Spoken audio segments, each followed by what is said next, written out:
Hello students, welcome to my YouTube channel biology classes.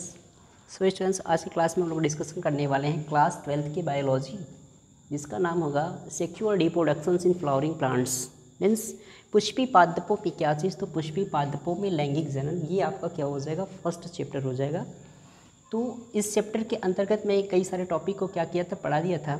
But आज का जो topic हम लोग का होगा वो होगा पर परागण की क्या चीज़, तो पर परागण के लाभ और पर परागण की कौन कौन सी हानि होगी। इसके पिछले वाले क्लासेस में मैंने आप लोगों को पढ़ाया था कि पर परागण की कौन कौन से साधन होते हैं, जैसे जल पर परागण, वायु परागण और कीट परागण। ये सारा टॉपिक हम लोगों ने क्या कर लिया था, कम्प्लीटली डिस्कशन कर लिया था। बट आज की क्लास में देखेंगे कि पर परागण की कौन कौन से लाभ होते हैं। तो चलिए, हेडिंग हो जाएगा पर परागण के लाभ। पर परागण की लाभ, ठीक है। और इसको इंग्लिश में क्या बोलते हैं, इसको इंग्लिश में बोला जाता है एडवांटेज ऑफ सेल्फ पॉलिनेशंस। क्या बोल देंगे इसको, एडवांटेज ऑफ सेल्फ पॉलिनेशन, ठीक है। मतलब ये हुआ कि इससे पहले वाले बहुत पहले मैं बात की तो यहाँ पे हम लोगों ने पढ़ा था कि स्वपरागण के कौन कौन से लाभ होते हैं और स्वपरागण की कौन कौन से हानि होते हैं। बट यहाँ पे हम पर परागण की बात करते हैं कि पर परागण की कौन कौन से लाभ होते हैं, इसकी कौन कौन से एडवांटेज होते हैं और कौन कौन से डिसएडवांटेज होते हैं। सबसे पहली बात इसमें आप ये जान लीजिए कि पर परागण में हम ये बता देंगे बेसिकली कि जो पर परागण होते हैं इसके जो लाभ होते हैं वो क्या होते हैं, निम्नलिखित होते हैं, ठीक है।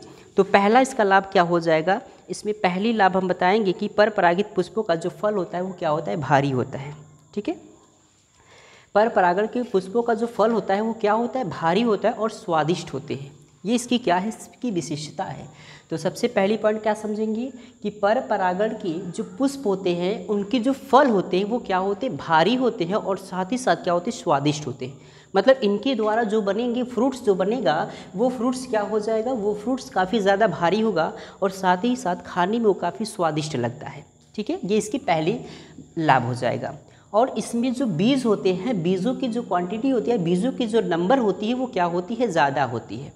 तो पहला पॉइंट आप लोगों को समझ में आ गया होगा कि पर परागण से प्राप्त जो फल होते हैं वो क्या होते हैं, भारी होते हैं। चलिए मैं यहाँ पे नोट कर दूँ। नोट क्या करना है, इसमें लिखना है कि पर परागित पुष्पों में फल क्या होते हैं, पर परागित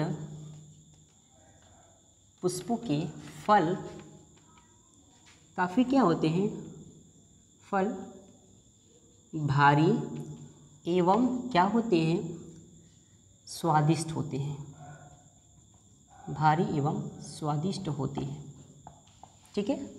पहली पॉइंट सभी लोगों को समझ में आ गया कि पर परागित पुष्पों के जो फल होते हैं वो क्या होते हैं, भारी एवं स्वादिष्ट होते हैं और इनमें जो बीजों की संख्या होती है वो अधिक होती है। इनमें बीजों की संख्या क्या होती है, अधिक होती है,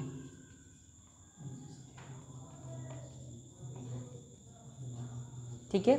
एनी डाउट्स, आप सबको समझ में आ रहा है कि मैं क्या बता रहा हूँ। यहाँ पे देखिए मैंने क्या बता दिया कि पर परागित पुष्प यानी पर परागित के द्वारा जो पुष्प से फल बनेगा वो फल ज़्यादा भारी होगा, स्वादिष्ट होगा और साथ ही साथ इनमें बीज जो होंगे, इनकी जो सीड्स होगा वो ज़्यादा मात्रा में इसमें क्या होता है, पाया जाता है, ठीक है। अब इसकी दूसरी पॉइंट की तरफ बढ़ते हैं। इससे जो होते हैं पर परागित के द्वारा जो पुष्प बनते हैं, जो फल बनते हैं वो क्या होते हैं, स्वस्थ व अच्छे नस्ल के होते हैं। मतलब ये स्वस्थ भी होंगे और साथ ही साथ ये अच्छे नस्ल के प्राप्त होंगे।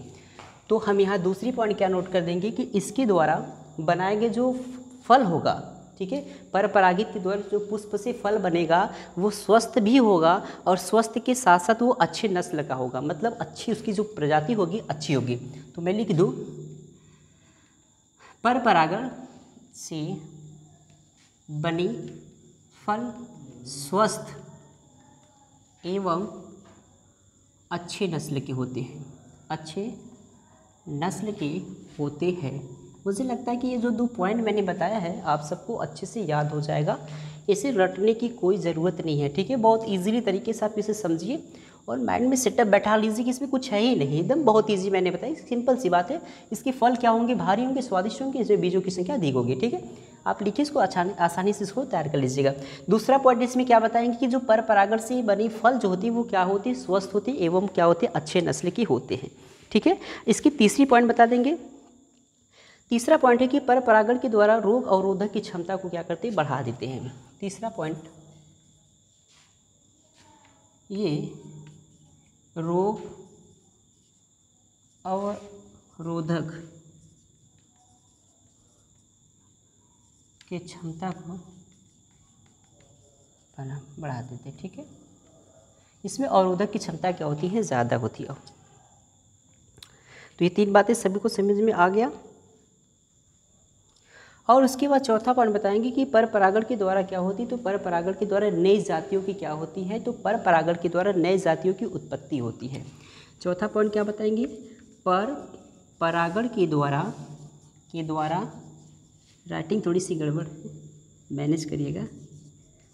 पर परागण के द्वारा इसमें पर परागण के द्वारा क्या होती है, नए जातियों की क्या होती है, नई जातियों की उत्पत्ति होती है।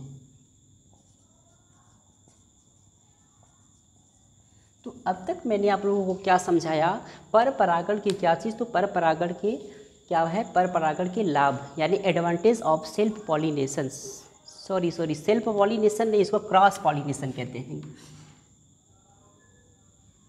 क्रॉस पॉलिनेशन कहते हैं, मिस्टेक हो गई।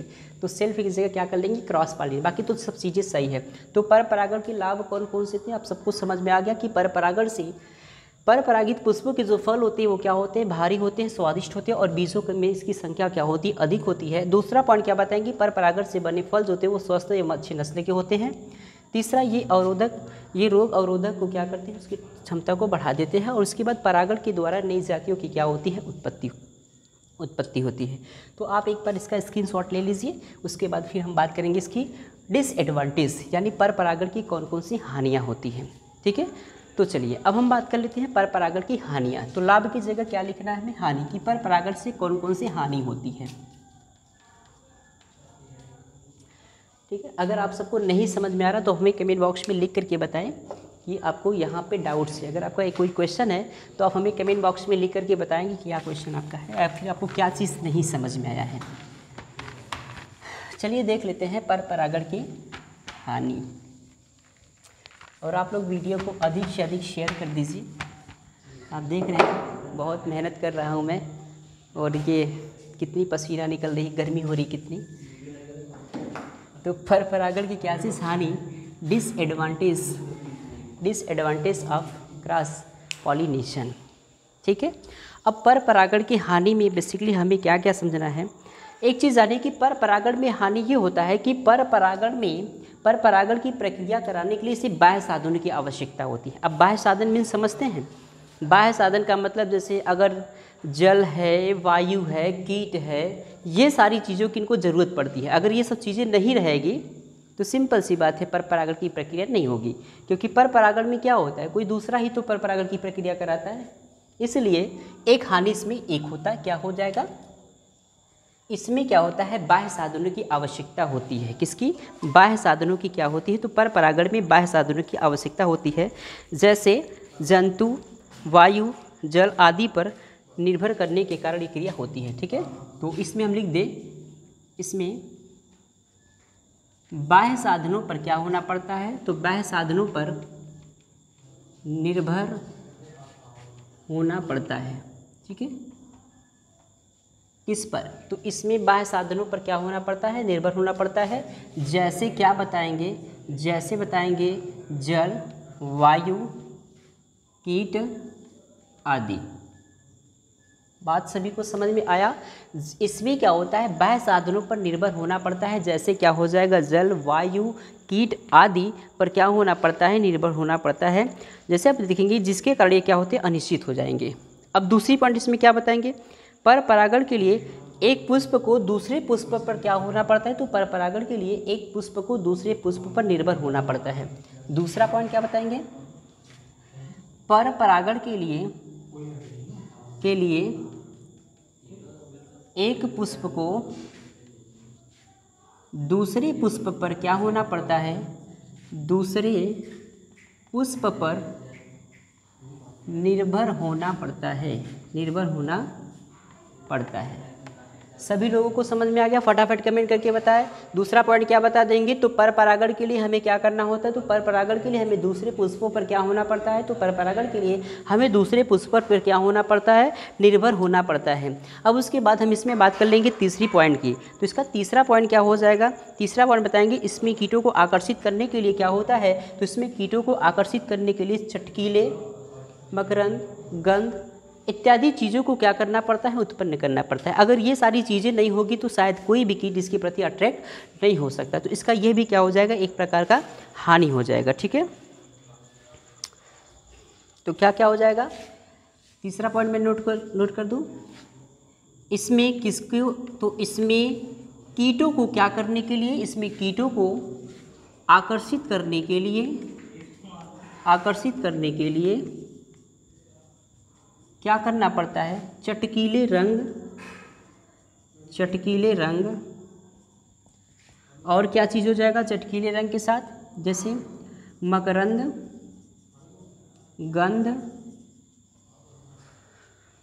इसमें कीटों को आकर्षित करने के लिए क्या क्या? तो कीटों को आकर्षित करने के लिए चटकीले रंग, मकरंद, गंध और क्या चीज़ उत्पन्न करना पड़ता, आदि चीज़ें क्या करना पड़ता है? तो आदि चीज़ों को उत्पन्न करना पड़ता है, आदि उत्पन्न करना पड़ता है।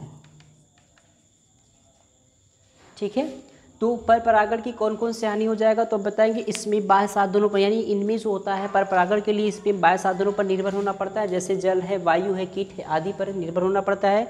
दूसरा, पर परागण के लिए एक पुष्पों को दूसरे पुष्प पर क्या होना पड़ता है? निर्भर होना पड़ता है, क्योंकि आपको पता है एक ही पुष्प में तो परागण की प्रक्रिया होगी नहीं, मतलब सेल्फ ये जो आपका पर परागण है, पर परागण के लिए सिंपल सी बात है उसे दूसरे पुष्प की आवश्यकता पड़ेगी, तो इसलिए ये हमेशा क्या होते हैं? दूसरे पुष्प पर निर्भर रहते हैं। ठीक है, तो अब तीसरा पॉइंट क्या बताएंगे कि इसमें कीटों को आकर्षित करने के लिए चटकीले रंग, मकरंद, गंध आदि उत्पन्न करना पड़ता है। और इसकी चौथे पॉइंट क्या बताएंगे? पर परागित पुष्प सदैव क्या होते हैं? संकर होते हैं। ठीक है, चौथा, पर परागित पुष्प क्या होते हैं? तो पर परागित पुष्प हमेशा संकर होते हैं। पर परागित पुष्प हमेशा क्या होते हैं? संकर होते हैं। तो ये बात सभी को समझ में आया कि नहीं आया? तो आज का टॉपिक क्या था? पर परागण के लाभ और पर परागण की क्या चीज़ हानि। अब हम अगले दिन क्या, अभी थोड़ा सा निषेचन के बारे में क्या कर लेते हैं? डिस्कशन कर लेते हैं। ठीक है, अगले दिन निषेचन को हम क्लियर कर देंगे। तो फिलहाल इसका क्या कर लीजिए, एक बार स्क्रीनशॉट ले लीजिए आप लोग, उसके बाद आगे बताते हैं। चलिए, अब अगला टॉपिक हो जाएगा हमारा क्या चीज़? तो अगला टॉपिक हो जाएगा निषेचन। हेडिंग आप लोग भी बना लीजिए, क्या चीज़? निषेचन। आप लोग वीडियो को भाई अधिक से अधिक शेयर कर दिया करिए, जिन लोगों को पता नहीं उन्हें भी पता हो जाए कि क्लासेस जो है वो स्टार्ट हो गई है। हाँ, एक चीज़ है, एक चीज़ को लेकर के ये इशू हो रहा है कि मतलब जो टाइमिंग है वो अभी फिक्स नहीं हो पा रहा है। हालांकि जो क्लास 12th की जो टाइमिंग है वो 8 बजे रात्रि को क्लास चलती है, लेकिन अभी इधर भी कुछ दिनों तक क्लास की टाइमिंग कोई फिक्स नहीं है। ये है कि 8 से 9 के बीच में कभी भी क्लासेस आपको अवेलेबल हो जाएंगे। तो अभी मैं 2-4 दिन बाद जो है कि इसका जो टाइमिंग है 8 बजे में इसको फिक्स कर दूंगा। तो 2-4 दिन आप लोग ऐसे मैनेज कर लीजिए, उसके बाद जो टाइमिंग है वो कंटिन्यूटी अच्छे से क्या कर दिया जाएगा। ठीक है, तो आगे का टॉपिक हो जाएगा हम लोगों का क्या चीज़? फर्टिलाइजेशन। ठीक है, किसके बारे में डिस्कशन करेंगे? फर्टिलाइजेशन। चलिए देखिए, फर्टिलाइजेशन बेसिकली आपको पता है कि फर्टिलाइजेशन का मतलब क्या होता है। एक चीज़ जानिए, फर्टिलाइजेशन जो होता है यानी जो निषेचन होता है वो 2 चीज़ों के बीच में होता है। एक तो आप जानिए कि निषेचन, हमारा टॉपिक क्या हो जाएगा? निषेचन। इसको क्या कहेंगे? फर्टिलाइजेशन कह देंगे। क्या कह देंगे? फर्टिलाइजेशन कह देंगे। ठीक, अब फर्टिलाइजेशन को समझने के लिए आपको ये पता होना चाहिए, पहले क्या आएगा? मेल, और इधर क्या हो जाएगा? फीमेल। तो मेल से क्या बनता है? मेल गैमीट बनेगा, और इधर क्या बनेगा? इधर बन जाएगा फीमेल गैमीट। ठीक है, मेल गैमीट और फीमेल गैमीट। तो अब मेल गैमीट क्या होता है? तो मेल गैमीट जो हो जाएगा वो हो जाएगा पॉलन ग्रेन हो जाएगा। ठीक है, क्या हो जाएगा? पॉलन ग्रेन हो जाएगा। और इधर क्या हो जाएगा? ये हो जाएगा आपका ओवम हो जाएगा। ठीक है, तो अब इन दोनों को क्या करते हैं? इन दोनों को जब आपस में ट्विस्ट कराते हैं ठीक है। तो क्या होता है, जाइगोट का क्या हो जाता है, फॉर्मेशन हो जाता है, और जाइगोट के बनने की प्रोसेस को क्या कहा जाता है, फर्टिलाइजेशन कहा जाता है। मतलब जब नर युग्मक और मादा युग्मक, ठीक है, ध्यान से आप सुनिएगा और इसको लिख भी लीजिएगा कि जब नर युग्मक और मादा युग्मक ये दोनों आपस में क्या करते हैं, संयुग्मन करते हैं, और संयुग्मन करके द्विगुणित युग्मनस का क्या करते हैं, निर्माण करते हैं, तो इस प्रक्रिया को क्या कहते हैं, निषेचन कहते हैं। ठीक है, बेसिकली नर और मादा, नर युग्मक और मादा युग्मक जब ये दोनों आपस में क्या हो जाते हैं, मिलते हैं, तो क्या करते हैं, द्विगुणित युग्मनस का निर्माण करते हैं, और इस प्रक्रिया को क्या कहते हैं, तो इस प्रक्रिया को कहा जाता है निषेचन, फर्टिलाइजेशन कहते हैं। ठीक है, बाकी फर्टिलाइजेशन जो है इसके बारे में हम क्या करेंगे, डिटेल्स अगले दिन की क्लास में क्या करेंगे, डिस्कशन करेंगे। आप सब वीडियो को क्या करिए, अधिक से अधिक शेयर कर दीजिए। मिलेंगे अगले दिन की क्लास में।